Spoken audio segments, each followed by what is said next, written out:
It occurs to me as you're both talking that both of you have faced serious illness in your lives, and I'm wondering if that at all has shaped your view of the afterlife. Christopher?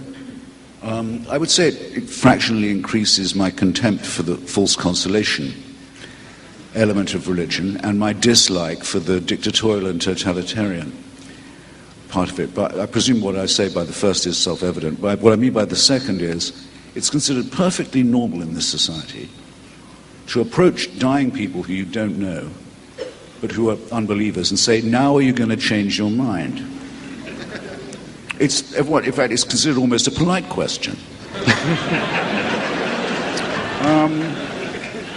And as you know, there's a long history of fraud about this. People claim that Darwin had a deathbed recantation. They'd made up lies about Thomas Paine. It goes on all the time. It's a very nasty little history. But there's also a horrible undertone of blackmail to it. People write and say, look, you've got about one chance left now. Aren't you going to take it? I'm writing to you as a friend. They've even tried it on me when I've been very ill and I haven't had quite the vinegar I'd like to have had in a hospital bed. I don't mind, I can take it.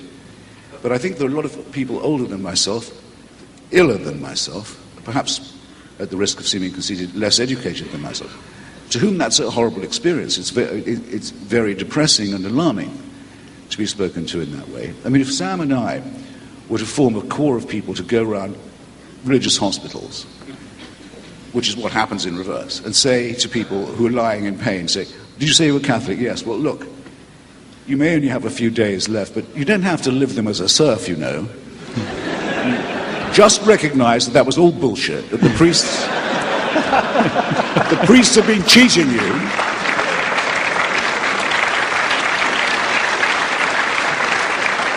And I guarantee you'll feel better. I don't think that would be very ethical. Okay, but I think it would be something of a breach of taste. But if it's in the name of if it's in the name of God, it has a social license. Well, fuck that, is what I say.